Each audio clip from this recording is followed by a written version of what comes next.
This video that I'm about to show you guys really did open my eyes up and kind of had my jaw drop. Let me know your personal thoughts in the comments, but I'm just still trying to get over this. Who is the Antichrist?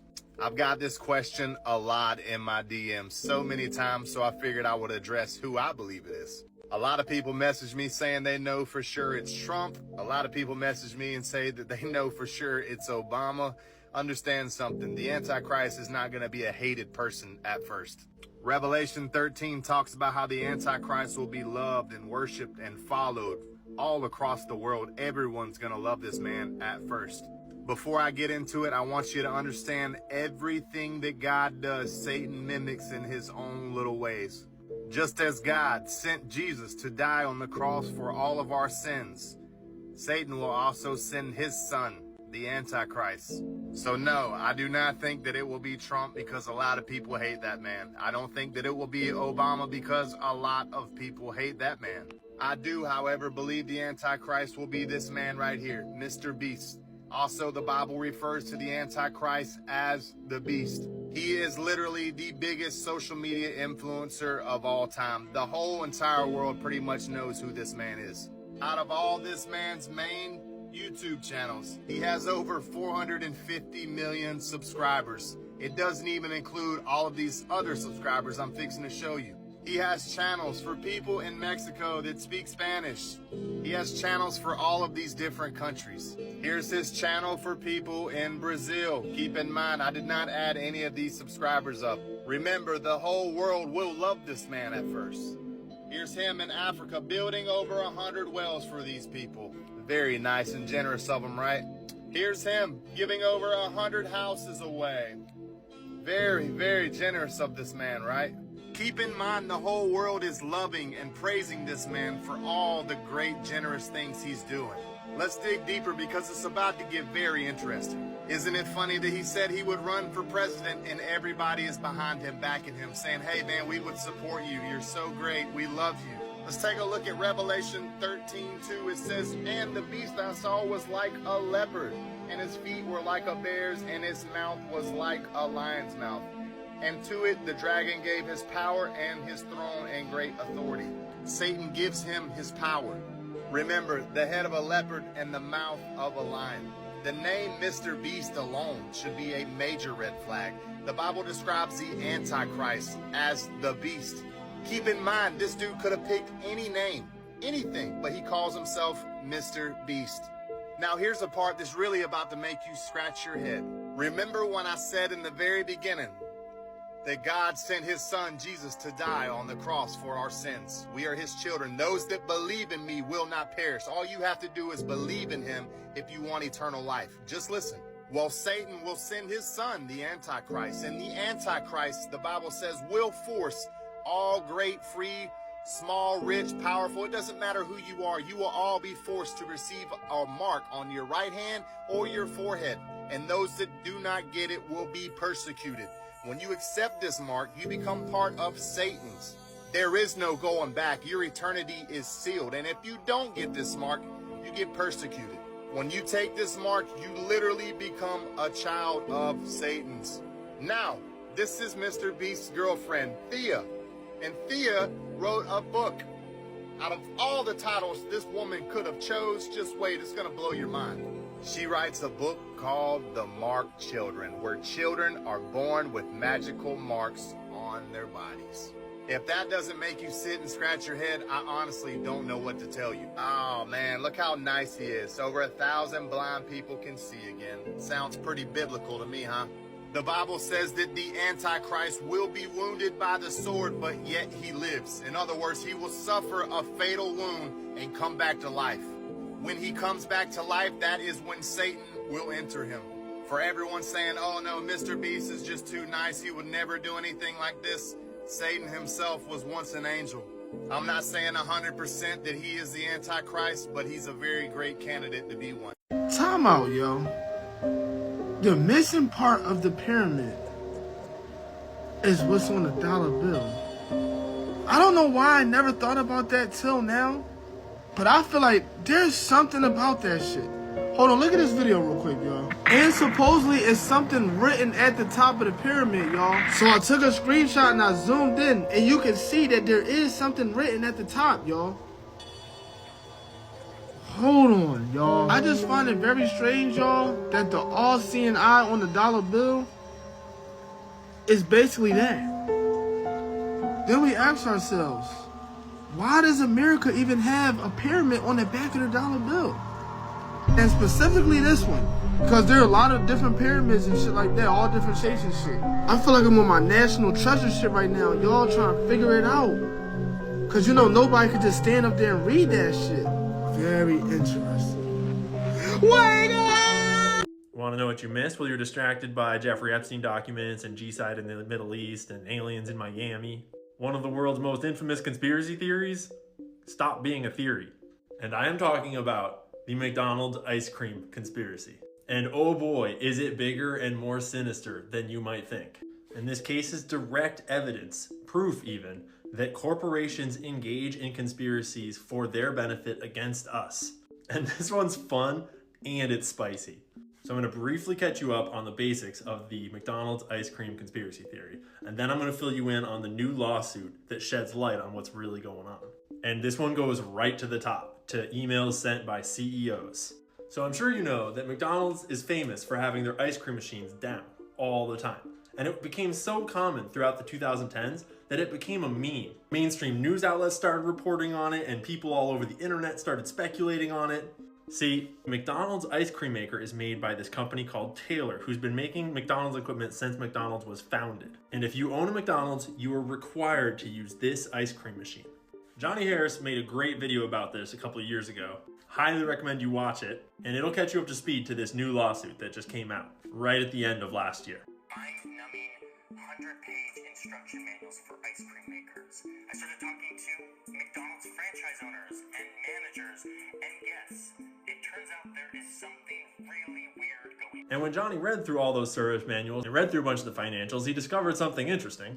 In 2017, Taylor claimed that 25% of their revenues comes from recurring service, i.e. fixing the machines. According to the stats in this report, that would be $78.75 million a year. But in another report from the company, he found them claiming that actually they make $170 million a year just from maintenance and repair.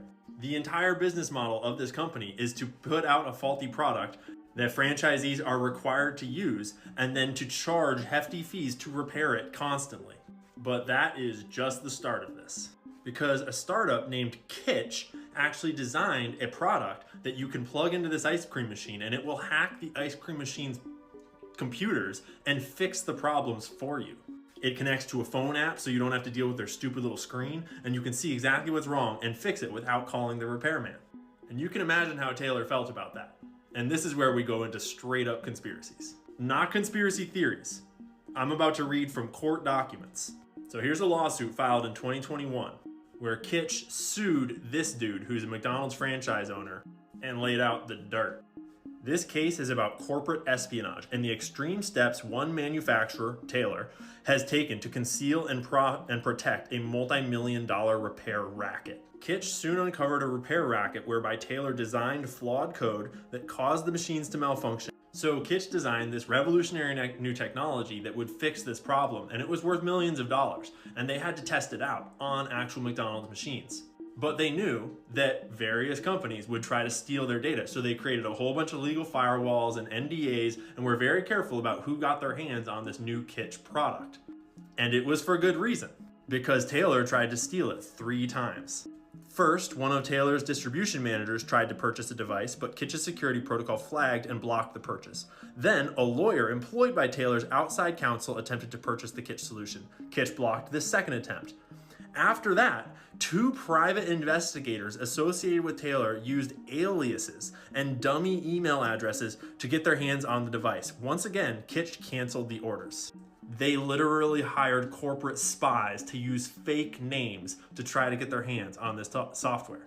And when all of that didn't work, they found a McDonald's franchise owner to collaborate and collude with. Everything changed after Tyler Gamble, a major McDonald's franchise and leader of the group that works to introduce new products into McDonald's restaurants, enrolled in the Kitsch trial. Gamble approached Kitch and explained that he was the head of McDonald's equipment team, and at first, Gamble appeared to support Kitch's mission. Kitch is informed and believes that this was a ruse. Now we get to the parts of these documents from the court that are fully redacted. Like, I spent the first month of 2024 reading Jeffrey Epstein documents, and McDonald's documents are just as redacted. I think this is because it's proprietary information about Kitch's software inside of here. But anyways, back to this franchise owner, Gamble, who got into the Kitch trial and got his hands on one of their machines and then started using it in conjunction with Taylor, the company, to reverse engineer their technology and to make their own product. During the case of discovery, Kitch later examined that machine and discovered that Gamble's Brownsville device was connected to the internet. Again, if they had taken it off the internet for a long time to do things to it, who knows? And when it connected back to the internet in 2021, its SD card was 90% full. The device log indicated that someone had been accessing the Kitch Solutions device, and the device had been powered on and used for weeks after going offline. However, according to the device log, the cables were disconnected periodically, so the device could not retrieve information or connect to the internet, i.e., they took this device by stealing it from the trial, and then they unplugged it from the internet so it couldn't tell Kitch what they were doing, and then they worked on it in secret to try to reverse engineer it. And then lo and behold, a new product hit the market from Powerhouse Dynamics that was basically an exact replica of Kitch, but not as good. And surprise, surprise, Powerhouse Dynamics is owned by Middleby Corporation, the same company that owns Taylor. You know, this Taylor that makes the ice cream machines? Probably just a coincidence. And now we're caught up to what just happened. But what's the new scoop, you ask? See, back when Kitch was gaining traction, right before their trials got infiltrated, McDonald's had sent out this email warning franchise owners not to use Kitch because it wasn't safe. This was the email where they threatened to void all warranties if you used a Kitch device. They said that it was allegedly really, really dangerous and it's going to turn on while you're repairing it and it'll rip your hands to pieces, despite the machine itself having fail-safes in place to not allow it to turn on when it's open for repair. And then in all bold, they said, as such, McDonald's strongly recommends that you remove the Kitch device from any machines and discontinue all use, and is reminding you da-da-da-da-da, you get the point. But as it turns out, they uncovered an email from the CEO of the Taylor parent company, Middleby, the guy in charge, that was straight up mafia code language for someone killed this product. Quote, not sure if there's anything we can do to slow up the franchise community on the other solution, i.e. Kitch. Not sure what communications from either McD or Mid can or will go out. Like, who knows? Like, maybe it would be a shame if something happened to the other solution. And just about 2 weeks after he sent that email out, McDonald's sent out this email. This is the guy, the CEO of Middleby, Dingleberry, I don't know the name, whatever the name of the company is. He gets paid $9.5 million a year as the CEO.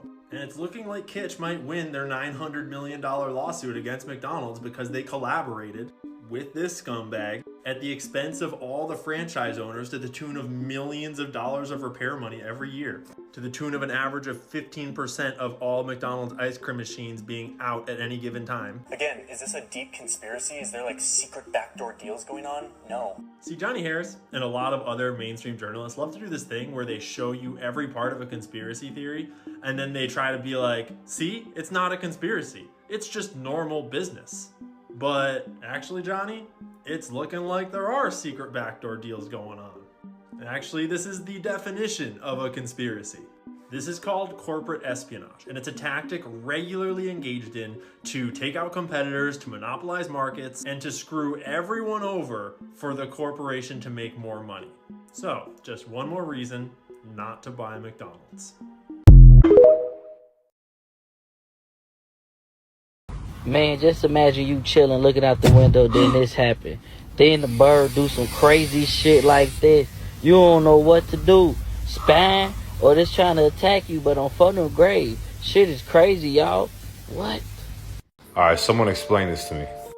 You see these two rainbows here, all right, which are coming from the reflection of this corner and this corner of the glass. Just like this one is here as well, coming from that corner, as well as this one coming from that corner. So when we see a rainbow outside in the sky, shaped like this, where is that coming from? The only explanation would be if we were to have some form of rounded glass structure above us. If you've never heard of the firmament, look up the firmament and research and educate yourself. I'm not saying the earth is flat, but it's not a globe. When they first found petroleum, because they were beginning to make motors and needed on axles or wheels on railroad trains and all that sort of thing, and remember trains started in the beginning of the 19th century, then oil went from just a lubricant to a fuel, and it made it valuable. And Rockefeller happened to be the smartest man in the business at the time, but he made most of his money, or much of it, off the transport of the petroleum as well as selling it. But one thing they realized was, because oil is putting a price on oil is like putting a price on a pail of water. You know, no initial cost. It's in the ground, and in those days they were, some of it almost what you'd call surface mining the oil. They didn't go down deep. So in order to get the price up, they hit on the idea that they would have to make it appear to be scarce. That after we take the next few barrels out, we're probably going to have to close this well, that kind of thing. Well, a very fortuitous event. In 1892, there was a convention in Geneva of scientists to determine what organic substances are. Well, the definition of organic is a substance with hydrogen, oxygen, and carbon. And so it's usually a living substance, a tree. You analyze a dead tree, hydrogen, carbon, and oxygen, and grass, and so on, living things. Animals, we are hydrogen, oxygen, and carbon. So at this Geneva Convention, Rockefeller took advantage of sending some scientists over who said, oil, petroleum, is hydrogen, oxygen, and carbon. Therefore, it must be derived from the spoiling, the rotting of formerly living matter. And playing the game properly, when this scientific convention was over, they defined oil as the residue from formerly living matter. Well, that makes it a fossil fuel. I don't know why they decided to use the word fossil, but it says formerly living matter, it's fossil. Well, of course, today, and another thing we should know is that there has never been a fossil, a real fossil found below 16,000 feet. And you can't argue at 16,000 as a level line because someplace the ground sinks and so on. But 16 is what the scientists say, 16,000. We mine oil, or we drill for oil at 30,000, 33,000, 28,000 every day of the week. So right there we rule it out that it isn't fossil fuel.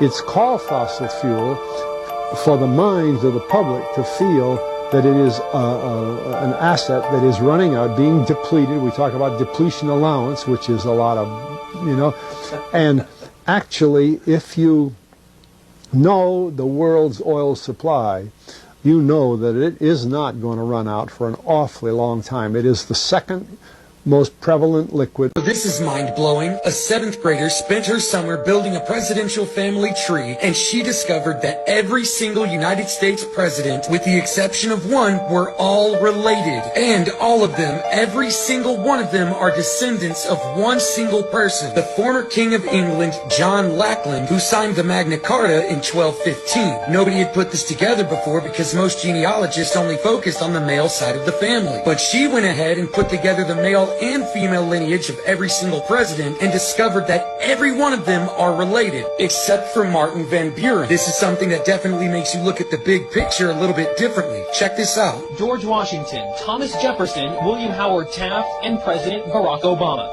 One young girl traced them all back to one common ancestor. They're all cousins and all grandsons of John Lackland. It's the first family tree of its kind, pouring through more than 500,000 names for months. 12-year-old Bridge Ann d'Avignon discovered that all the U.S. presidents, except Martin Van Buren, are related to the former King of England, John Lackland Plantagenet. Mildred Reed is his first great-grandmother on George Washington. Obama, Mildred Reed, is the 10th great-grandmother. She started with George Washington, but unlike other professional genealogists that... Do you agree with her? Let me know in comments section. Okay. I'm just sharing this with you, and like I said, this is something that is an intern that really changed my life. I had a patient got stabbed in the heart when I walked in the ER because I was on the ER, but the surgeon had his chest cracked open and he had his finger in the guy's heart. And they pronounced him dead. He was a young man, maybe 22, 23 years old, drug deal that went bad. He died, and the surgeon was a Christian, Dr. Forster to be exact, said, we're not going to let him go without a fight, so he took him to the OR, took him to surgery, pumped him full of blood, got a pulse, tied the hole in his heart up with a suture, and since I was on the surgery unit, I had to wait until he woke up. After about 4 hours, the guy woke up, and he looked me in the eye, and he grabbed me, and he started crying, sobbing, and he said, I met the devil. And I said, what do you mean you met the devil? He said, I saw you working on me. I was dead. I never prayed. And he could feel, he went straight down into hell. And he said he looked in the eyes of the devil, and he prayed. He said he never prayed before. It was never spiritual. And he said, please God, I'll change my life. And he felt an angel or a hand pull him back up. And that's when he awoke. And it was the most amazing experience because he was legit. I mean, no one makes up something like that. And last I heard, he's completely changed his life. He gave his life to God. And I still, to this day, the look in his eye when he woke up, the terror, I'm absolutely convinced that he did meet the devil. And once again, I've not followed up on where he's at now, but I heard he's doing really good. And if I can get that information, I'll get it for you. Okay. What was your reaction when the doctor told you that they were going to sew him back up? And I thought he was crazy because the guy bled out. He was dead. There was blood on the ceiling because he got stabbed in the heart, blood all around him, and he had no pulse. He was lifeless. And the Christian doctor said, Dr. Forster, we're going to take him and we're going to try to revive him. And it was actually miraculous because the guy was dead. He completely bled out. And you don't open someone's chest in the ER, stick your finger in a hole. That's a last-ditch effort. And I thought he was crazy, but now in retrospect, it happened for a reason. And that basically changed my whole outlook on medicine. And that was when I was a young intern back in 1989. Wow. It was this amazing spiritual experience, and the guy was legit, and once again, no one goes through something like that and makes that up, especially that's the first thing he said when he woke up. And by looking at the terror in his eyes, he did meet the devil. I am convinced of that. Amen. Yep. Okay. And I want to write more stuff for you, and I want to get together with you. I do. Okay. Amazing. And if I can ever get the records for this guy, I'd like to be able to do a book and have documentation would be the right way to do it. Right. You know the one thing about flat Earth that does trip me out? Google images of satellites. Just like type in satellite. Just all. There's no real pictures? Not a single one is not. This is the one thing that tripped me out, I'm not gonna lie. They're all just like renders. Why? I don't know. Why do you think? This is the one, I'm gonna say this is the one thing that trips me out. I've never seen a satellite that was real. I'm just saying, I'm not a flat earther, I'm just saying. Yeah, that is very strange now that you bring that up. Why would they want to sell us on Earth being round? That's not the only thing they're selling you on. They're selling you on space as well. That's why you're thinking like that, because you're thinking out of space and all those other planets and stuff. Are real? Like that. Yeah. Huh? You don't think they're real? You don't think sun's real? No. The sun is real. The sun and the moon is real. Okay. But outer space is not. Well, then what is it? What are we doing? Water. Over the firmament is water. Over the firmament and stuff. We're in the ocean right now? We under the firmament, under the dome, and there's water over the firmament. It says it in the Bible. Planets are wandering stars that you think about. So you think all that, like them going to Mars stuff is all... How they going to the Mars? Why they don't put the same rover on the moon so we can watch the Earth spin right now? How they gonna go to Mars? They're talking about building a society on Mars, right?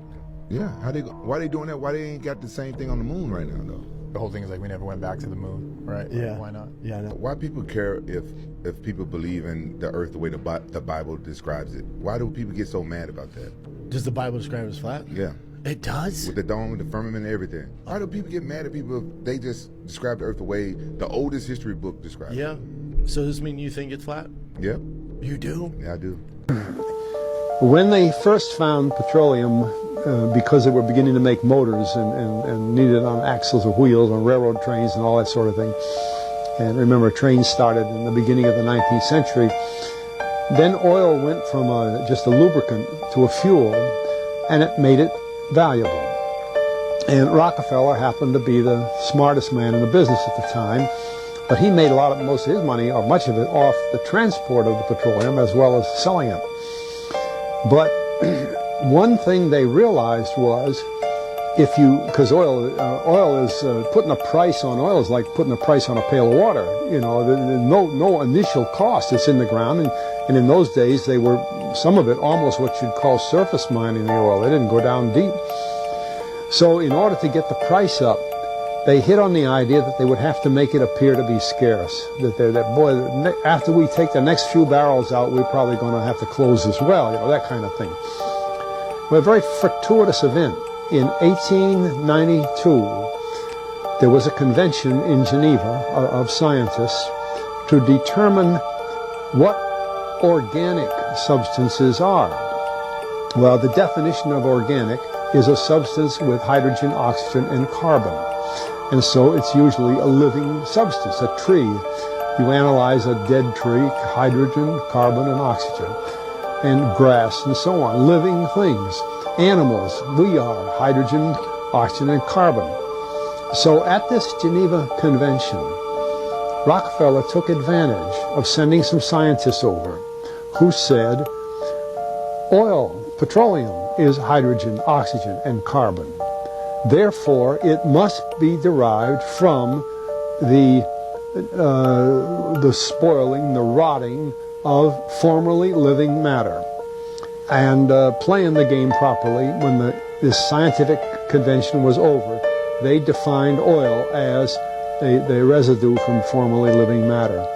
Well, that makes it a fossil fuel. I don't know why they decided to use the word fossil, but it says formerly living matter, it's fossil. Well, of course, today, and another thing we should know is that there has never been a fossil, a real fossil found below 16,000 feet. And you can't argue at 16,000 as a level line because someplace the ground sinks and so on. But 16 is what the scientists say, 16,000. We mine oil, or we drill for oil at 30,000, 33,000, 28,000 every day of the week. So right there, we rule it out that it isn't fossil fuel. It's called fossil fuel for the minds of the public to feel that it is an asset that is running out, being depleted. We talk about depletion allowance, which is a lot of, and actually, if you know the world's oil supply, you know that it is not going to run out for an awfully long time. It is the second most prevalent liquid. The system wasn't built for you to win. You went to school to memorize facts you never use. You were trained to raise your hand, wait your turn, and follow instructions. Then they told you, get a job, work 40 hours a week, give half of it to tax, retire at 67 if you're lucky. That's not a life. That's a script. And most people don't question it because they're too tired from living it. But once you see it, you can't unsee it. That's when you realize freedom was never going to be handed to you. You have to build it. And that's why I teach digital products, because ownership is the only way out. No boss, no begging, no clocking. You move different when you know the system was never designed to serve you. It was designed to use you. Break the script or stay stuck in it. Do you want to know how fucked up this world that we live in really is? Look up CIA, Satan, and you will find Bloodlines of Illuminati. What you will find is 292 pages of what the absolute fuck information. Now, I want to point out one piece of information that everybody knows, which is Disney. Walt Disney. As you can see, you see Walt Disney right there? But let's look at the part that I highlighted. Behind Disney's good front lies hard films, and if you don't know what those are, it's basically films where people are unalived for entertainment. White slavery, I don't even know what that is. white slavery. I guess it's what it sounds like. Illuminati, mind control, and the seduction of several into witchcraft. Disney's involvement in these kind of things. Hold on, I meant to highlight this part right here. Made hardcore corn that was made for years in secrecy for the elites. Now this is the 209th page, so you can go and look this up for yourself and see that it is all right there in our faces. Do not forget to save this post, repost it, and like this post so it gets on other people's For You pages. But I just want to say that the world that we live in is truly not what you think. It's so much darker than you could ever imagine, but this is just one document of hundreds of documents that I've had saved for the years and years. But I think it's time for people to know the reality of what we're facing against, especially ever since the veil is thinning more and more and more. People are seeing spirits, people are having supernatural experiences, and these people who are in control, this is all for entertainment purposes only, allegedly, you know, even though it's right there, but you know, their technology that they're using, their supernatural technology they're using, it's not working as well. We're able to see them. If you go to low vibrational places, you can see these fucking creatures out here, and that's all I'm gonna say. But this is all for entertainment purposes only. It's all alleged. I'm just some dude on the internet who tries to stay to himself. I don't really know anything. Eskimos aren't real. What? Have you ever seen an Eskimo? You haven't. They're Mexican people that have been deported from America. It's called Operation Muy Frio. Look that up. They're taking Mexicans here and deporting them. But guess what? They're not deporting them back to Mexico. They're sending them to Alaska. They're sending them to Antarctica. They're having them build cities. These things called cold cities. That's why they're called ice. Holy Christ. You ever seen a Mexican in a parka? It's just an Eskimo. Scared yet? You should be.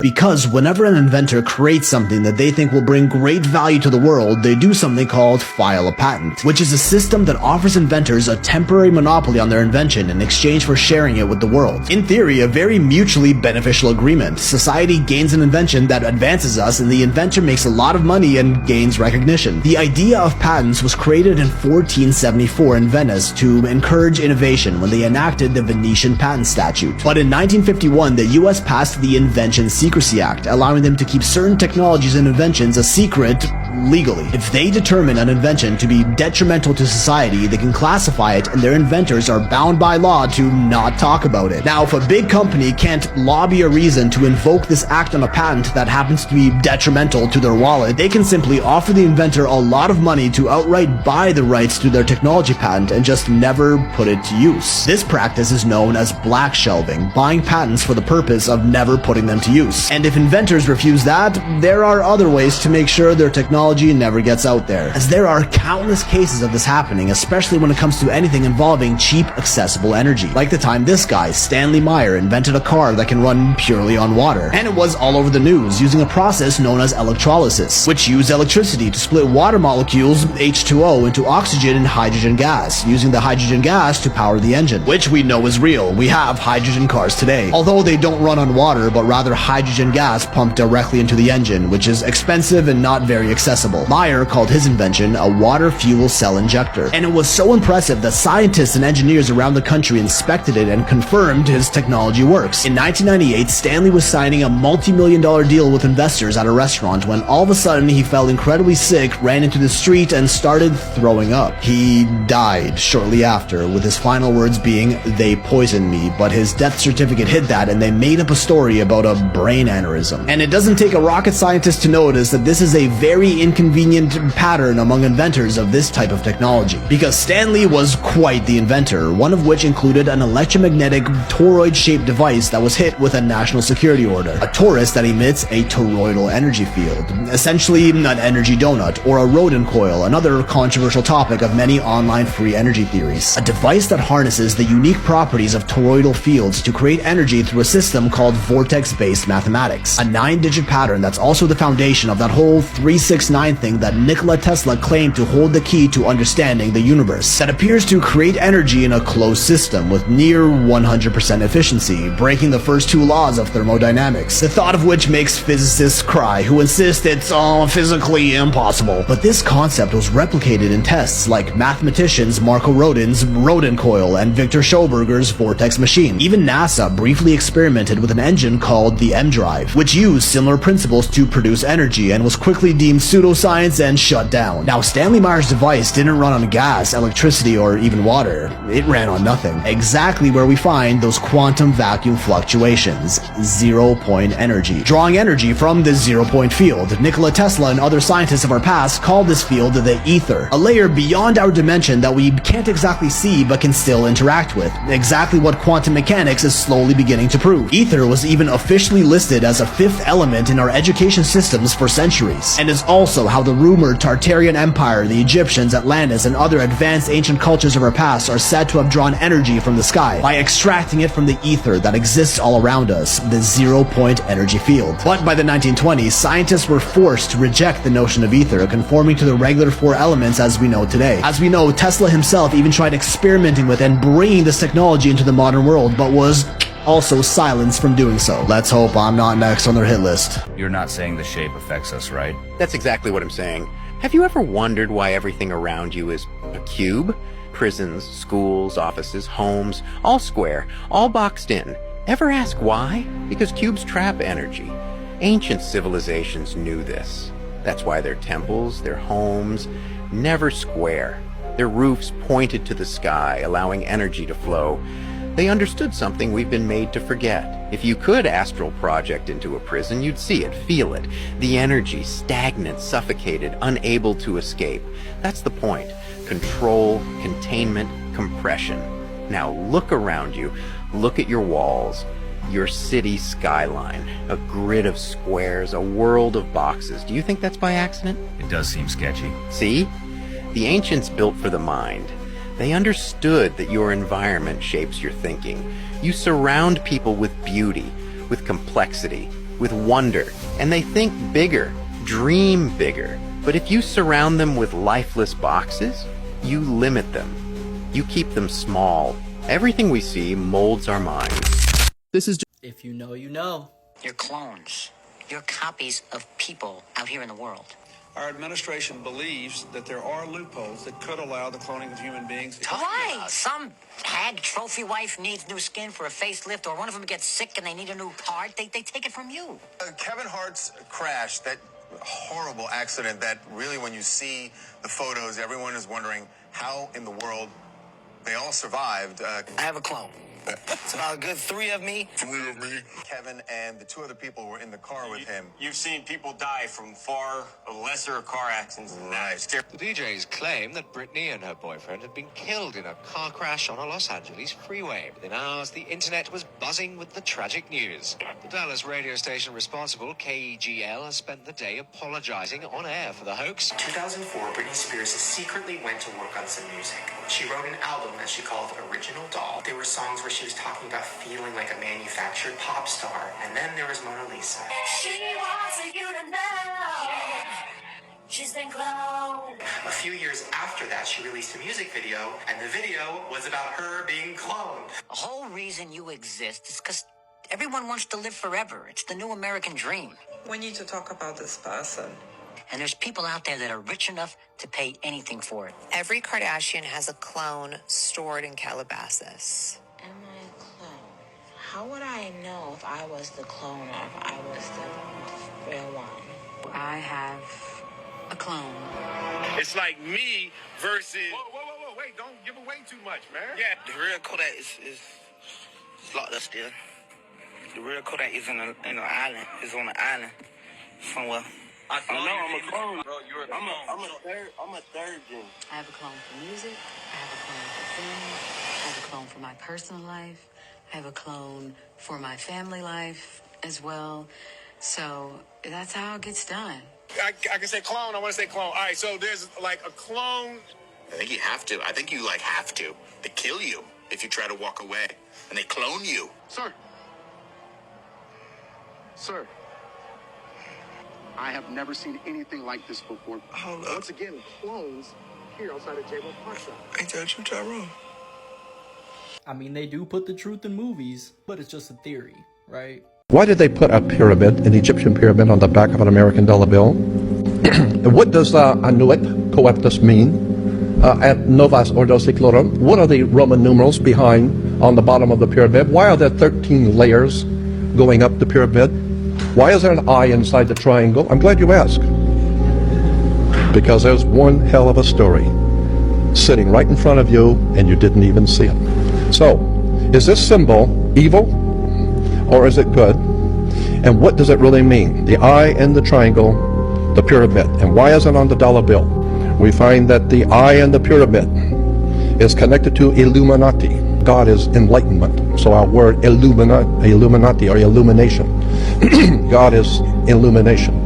The eye represents illumination. The people who run this world from behind the scenes are many things, but stupid is not one of them.